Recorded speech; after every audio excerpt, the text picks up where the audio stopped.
Praise the Lord, hallelujah. Zion வேதாகம ஆய்விற்கு அன்போடு கூட இயேசு கிறிஸ்துவின் நாமத்தில் உங்களை வரவேற்கிறேன். இன்றைய தினத்திலும் உபாகம புஸ்தகம் அதிகாரங்கள் 5 முதல் 8 அதிகாரங்களில் உள்ள வசனங்களை தியானிக்க சர்வ வல்லமையுள்ள தேவன் நமக்கு கிருபை பாராட்டுவாராக. மோசே இஸ்ரவேலர் எல்லோரையும் அழைப்பித்து அவர்களை நோக்கி, இஸ்ரவேலரே, நான் என்று உங்கள் காதுகள் கேட்க சொல்லும் கட்டளைகளையும் நியாயங்களையும் கேளுங்கள். நீங்கள் அவைகளின்படியே செய்யும்படிக்கு அவைகளை கற்றுக்கொள்ள கடவீர்கள் என்று சொல்லி ஓரேபிலே தேவனாய் கர்த்தர் செய்த உடன்படிக்கையை, அதோடு கூட அவர் கொடுத்ததான கட்டளைகளை அங்கே மோசே தெரியப்படுத்திய காரியத்தை குறித்து பார்க்கிறோம். இஸ்ரவேலருக்கு தேவன் கொடுக்கும் தேசத்தில் அவர்கள் நீண்ட காலம் வாழத்தக்கதாக அவர்களை தம்முடைய குமாரர்கள் குமார்த்திகளாக ஏற்றுக்கொண்டு அவர்களை பாதுகாத்து பராமரித்து ஆசீர்வதிப்பதாக தேவன் அவர்களுக்கு செய்திருந்த உடன்படிக்கையை நாம் இங்கே பார்க்கிறோம். கர்த்தருடைய பரிசுத்த நாமத்திற்கு மகிமை உண்டாவதாக. ஆம், இஸ்ரவேலரும் தேவனை தங்கள் ஆண்டவராக ஏற்றுக்கொண்டு அவரையே தொழுது கொண்டு நேசித்து கனப்படுத்தி கீழ்ப்படிந்து உண்மையான விசுவாசத்தோடு வாழும்படியாக அவர்கள் ஒப்புக் கொடுத்தார்கள். கர்த்தருடைய பரிசுத்த நாமத்திற்கு மகிமை உண்டாவதாக. யாத்திராகமம் 20 அதிகாரத்தில் உள்ள 10 கட்டளைகளை இங்கே நாம் காண முடியும். கர்த்தருடைய பரிசுத்த நாமத்திற்கு மகிமை உண்டாவதாக.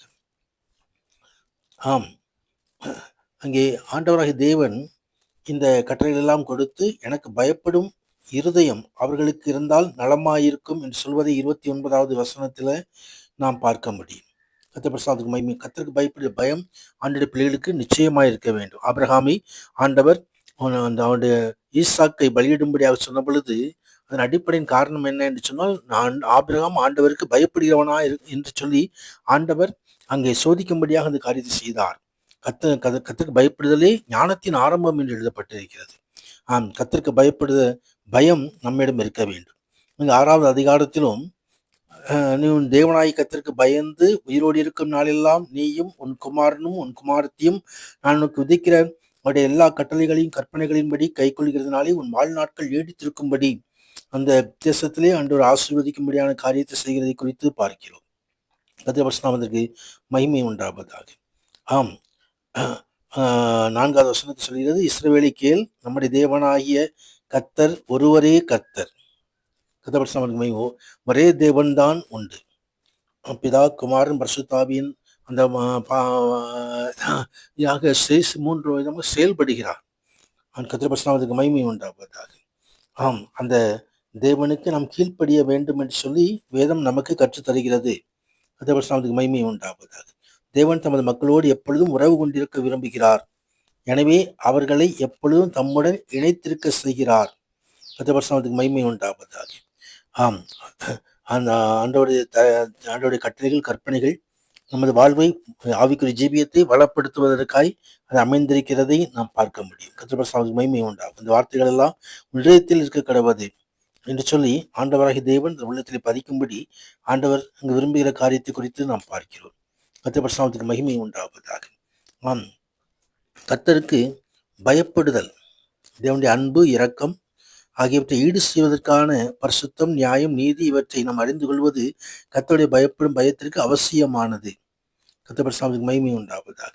ஆம், அந்த முன்னர் ஆசீர்வாதத்தை பெற்றுக்கொள்வதற்கு அந்த காரியங்களை நாம் கடைபிடிப்பது அவசியமா இருக்கிறதுன்னு சொல்லி நாம் அறிந்து கொள்ள முடியும். கர்த்தருடைய பரிசுத்த மகிமை உண்டாவதாக. 7வது அதிகாரத்திலே, நீ சுதந்திரிக்க போகிற தேசத்தில் உன் தேவனாகிய கர்த்தர் உன்னை பிரவேசிக்க பண்ணி உன்னை பார்க்கிலும் ஜனம் பெருத்த ஜாதிகளாகிய ஏத்தியர், கிர்காசியர், எமோரியர், கானானியர், பெர்சியர், ஏபியர், எபூசியர் என்னும் 7 பலத்த ஜாதிகளை உனக்கு முன்பாக துரத்தி, கர்த்தருடைய மகிமை உண்டாவதாக. அங்கே அந்த ஜாதிகள் எல்லாம் துரத்தி கர்த்தர் இந்த தேசத்தை அவர்களுக்கு ஒப்பு கொடுக்கிறார். அந்த ஜாதிகளுடைய பழக்கங்களை நாம் கற்றுக்கொள்ளக்கூடாது. கர்த்தருடைய மகிமை உண்டாவதாக. ஆம், நீங்கள் அவர்களுக்கு செய்ய வேண்டியது என்னவென்றால், அவருடைய பலிபீடங்களை இடித்து, அவர்கள் சிலைகளை தகர்த்து, அவர்கள் தோப்புகளை எல்லாம் வெட்டி, அவர்கள் விக்கிரகங்களை அக்னியிலே இடித்து போட வேண்டும். நீ உன் தேவனாய் கர்த்தருக்கு பரிசுத்த ஜனம். பூச்சக்கரத்தில் எல்லா ஜனங்களிலும் உன் தேவனாய் கர்த்தர் உன்னை தமக்கு சொந்தமாயிருக்கும்படி தெரிந்து கொண்டார் என்று சொல்லி ஆண்டவர் தெரிந்து கொண்டதான காரியத்தை குறித்து இங்கே வேதம் தெரிவிக்கிறது. ஸோ நாம் அந்நிய யுகத்திலே இணைக்கப்படக்கூடாது. இருளுக்கும் ஒளிக்கும் சம்பந்தம் ஏது என்று ஆண்டவர் கேட்கிற காரியத்தை குறித்து நாம் அறிந்திருக்கிறோம்.